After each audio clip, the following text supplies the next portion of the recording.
Hi everyone, welcome back to my channel Meenu's life. कैसे हैं आप सब, बताइएगा। मैं बढ़िया हूँ। आपने अगर चैनल को सब्सक्राइब नहीं किया है तो प्लीज़ चैनल को सब्सक्राइब कर लीजिएगा, वीडियो को लाइक कीजिएगा और अपना प्यार और सपोर्ट ऐसे ही हमें देते रहिएगा। तो चलिए वीडियो स्टार्ट करते हैं। आज मैं जिन पर रिएक्शन देने जा रही हूँ, बहुत बहुत पहले से मैंने सोचा था इन पर रिएक्शन देने का और सोच सोच के ही रह गई थी। अभी तक मैं दे नहीं पाई थी रिएक्शन, बट आज मैंने फाइनली टाइम निकाल ही लिया इनके लिए। तो आज हम लोग बात करेंगे यूपी ब्लॉगर भाभी जी पर। ठीक है, भाभी जी को बधाई। नेपोटिज्म की बदौलत आपके 1 लाख सब्सक्राइबर हो गए। नेपोटिज्म की बदौलत, क्योंकि आपके वीडियोस में तो कुछ होता है ही नहीं सीखने लायक। ठीक है, गाइज गाइज लोगों ने आपको सब्सक्राइब करके आपके 1 लाख पहुंचा दिए। नेपोटिज्म की बदौलत आप आई हैं। इतनी चापलूसी करती हैं आप अपनी ननद की, इतनी चापलूसी करती हैं, बहुत ज़्यादा चापलूसी करती हैं। ठीक है, आपकी फ़िल्टर वाली ननद की बहुत ज़्यादा चापलूसी करती हैं। और हाँ, कल आपने अपनी ननद को बिना फ़िल्टर लगाए दिखा दिया। अब तो आपकी खैर नहीं, गई आप। बहुत डांट पड़ने वाली है आपको भाभी जी, बहुत ज़्यादा डांट पड़ने वाली है। ठीक है, और आप इतनी सेल्फ़िश हैं, बहुत ज़्यादा सेल्फ़िश हैं। मैं एक्चुअली आपको बहुत ज़्यादा सीधी समझती थी, बट दिवा मैम की बैक टू बैक वीडियोस देखकर मैं समझ गई हूँ, और जिस तरह से आप रिप्लाई कर रही थी, आप सीधी तो बिल्कुल नहीं है। एक्चुअली हम लोग बहुत बड़े उल्लू हैं, चाहे रिएक्शन वाले हों या सब्सक्राइबर्स हों आपके। हम लोग एक्चुअली बहुत बड़े उल्लू हैं, और आप लोग जैसे लोग सक्सेस हो जाते हैं हम लोगों को उल्लू बनाने में। ठीक है, तो आपने जिस तरह से उल्लू बनाया, दांत निकाल निकाल के जो आप हंसती हैं ज़बरदस्ती की, इस तरह से जो आप करती हैं ना, आपको लोग सीधा समझते हैं। एक बार आपके एक वीडियो आया था, आपने अपनी बेटी के लिए लिखा था कि मेरी बेटियाँ इतनी बड़ी हो गई, समझदार हो गई, मैंने कभी सपने में भी नहीं सोचा था। पता नहीं ऐसा क्या क्या रहता है जो आप कभी सपने में भी नहीं सोची रहती हैं। ऐसा क्या क्या रहता है, सपने में भी सोच लिया करिए, सपने भी सच होते हैं। ठीक है, तो सपने में भी सोच लिया करिए। सपने में भी नहीं सोचती हैं और आपके साथ हो जाता है। तो उस वीडियो में था कि आपकी बिटिया बर्तन धो रही है और आप रिकॉर्ड कर रही हैं वहाँ खड़े होके। छोटी सी बच्ची जो पता नहीं 5 साल की भी है या नहीं। उस वीडियो पे मैंने बहुत स्ट्रॉन्ग कमेंट करा था, शायद आपको याद होगा। अभी मैं बोल रही हूँ तो आपको याद आ जाएगा। मैंने बहुत स्ट्रॉन्ग कमेंट करा था कि आप तो कभी पढ़ाई लिखाई दिखाती नहीं हैं अपने बच्चों की, ऊपर से वो बर्तन धो रही है तो आपने रिकॉर्ड कर लिया और सोशल मीडिया पर डाल दिया। शर्म नहीं आई आपको? ऐसा ही मैंने कमेंट किया था। मैंने लिखा था कि वो तो बच्ची है, उसके लिए वो खेल है, बट आपको शर्म आनी चाहिए कि आप लोग व्यूज़ के लिए, चैनल के लिए इतने गिर गए हैं कि इतना छोटा बच्चा खेल खेल रहा है, जूठे बर्तन धो रहा है, और आप उसे रिकॉर्ड करके वाईटी पर डाल रही हैं। और सपने में भी नहीं सोचा था, आपने टाइटल डाल दिया था और दिखाया क्या, बेटी को बर्तन धोते हुए। तो आपने मेरे कमेंट को डिलीट कर दिया था। बहुत खोजा था मैंने मेरा कमेंट, फिर नहीं मिला था मुझे। मैंने समझ गई, मेरी समझ में आ गया था कि कमेंट मेरा डिलीट हो गया है। सेकंड, फिर जब आपका बेटा भर्ती था तो मुझे बड़ी दया आई थी आपके ऊपर, जब आप रो रही थी, बड़ी दया आई थी। तो फिर मैंने कमेंट करा था कि रो नहीं, माँ को नहीं रोना चाहिए, तुम ना रो, जब बच्चा हॉस्पिटल में है तो मत रो, अशुभ में आंसू गिराते हैं। तो तुम्हें मेरा कमेंट अच्छा लगा, तुमने हार्ट दिया था मेरे कमेंट पे। तो मैंने तो ऐसे ही कमेंट कर दिया था, भाई मैं ऐसी ही हूँ, किसी को रोते देखते पिघल जाती हूँ जल्दी से, मैं सोचती नहीं हूँ कि भाई क्या हुआ है क्या नहीं। लेकिन तुम इतनी शातिर हो, इतनी शातिर हो। तुम्हारा बच्चा जब बीमार था, इतना छोटा बच्चा, तो तुम इतना रो रही थी बिलख बिलख के, वीडियोस नहीं आ रहे थे तुम्हारे। तो जब तुम्हारी बहन, जवान बहन जो जाने से तुम्हारी इतनी सेवा करती थी, उसके जाने पर तुम्हारी चाची का क्या हाल हुआ होगा, ज़रा ये सोचो। अपनी बहन होने के नाते तो तुम नहीं सोच सकती हो, कम से कम इतना सोचो, एक माँ होने के नाते सोचो कि एक माँ पर क्या बीती होगी। और तुम आ गई थी अपनी ननद रानी के घर में मटकने के लिए, सड़े सड़े से कपड़े पहनकर। वो जो कपड़े तुम दिखाती हो ना मीशो वाले, वही पहन पहन कर तुम आ गई थी अपने ननद रानी के यहाँ पर। उसके बाद जब दिवा मैम का रिएक्शन आया तो तुमने बड़ी आसानी से वंशावली दिखा दी थी। तुम्हारी वंशावली में तुम्हारी भाभी जी कहाँ थी, जिसकी तुम ननद हो। कुछ सीखो अपने फ़िल्टर वाले जुजुआ से, कुछ सीखो फ़िल्टर वाले जुजुआ से कि वो तुम्हें कैसे सपोर्ट कर रही है। वो तुम्हें कैसे सपोर्ट कर रही है तो तुम भी तो करो, अपनी ननद होने का फ़र्ज़ निभाओ। देखा हमने वैष्णवी का वीडियो, वैष्णवी का वीडियो हमने देखा। यूँ यूँ मुँह घुमा रही हो, ऐसे करके वैसे करके मुँह घुमा रही हो। हँसी आ रही थी एक्चुअली, हँसी आ रही थी कि कैसी हो तुम।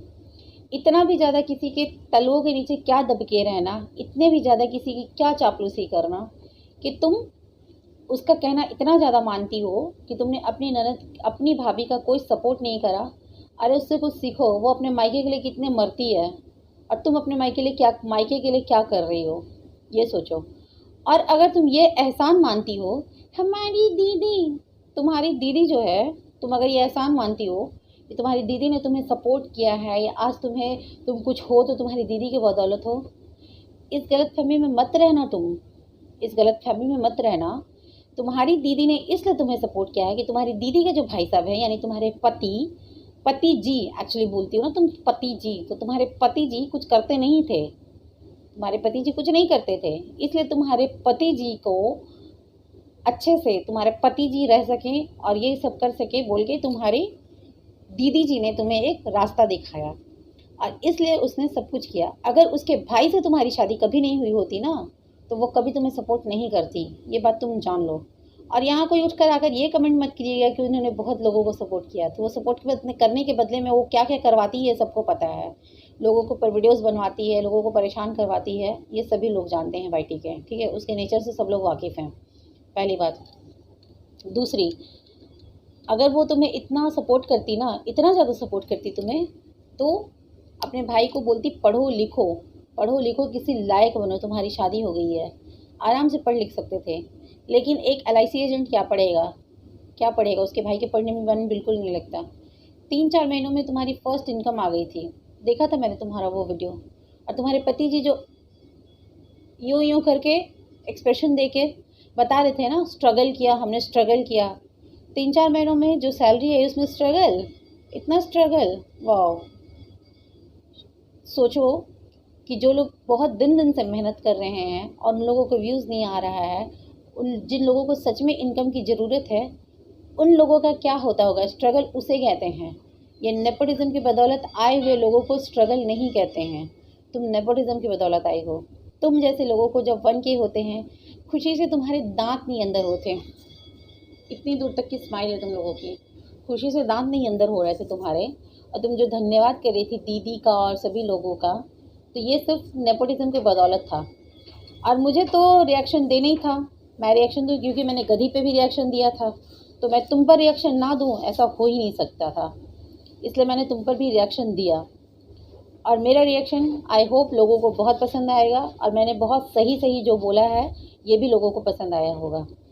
अपनी दीदी के एहसानों तले इतना ज़्यादा ना दबो कि अपना ज़मीर खो दो। अपने माँ बाप भाई बहन के लिए भी कोई फ़र्ज बनता है, पर तुम इतनी सेल्फिश हो, तुम खुद सेल्फिश हो। कोई कितना भी बोल दे ना, कितना भी बोल दे कोई भी, लेकिन कोई कितना भी कोशिश कर ले, जो लड़की चाहेगी वो कर सकती है, एकदम आराम से कर सकती है, पर तुम खुद ही सेल्फिश हो। यहाँ पर जूजू की बहुत जितनी गलती नहीं है, उससे ज़्यादा गलती तुम्हारी है।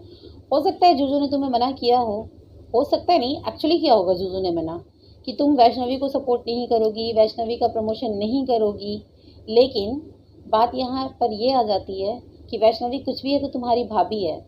जिस तरह से तुम जूजू की भाभी हो, कुछ सीखो जूजू से, ठीक है। अपने मायके के प्रति भी कोई फ़र्ज निभाओ, उसके बाद बोलना, उसके बाद हंसना, वरना रिएक्शन झेलने के लिए रेडी रहना। ये पहला रिएक्शन है, हमेशा से आना चाहता था रिएक्शन। वैसे तुम्हारी भी भाषा कुछ चेंज हो रही है धीरे धीरे, तो तुम्हारी जूजू की तरह, तुम्हारी जूजू दीदी की तरह, तो उस पर भी हम लोग बात करेंगे।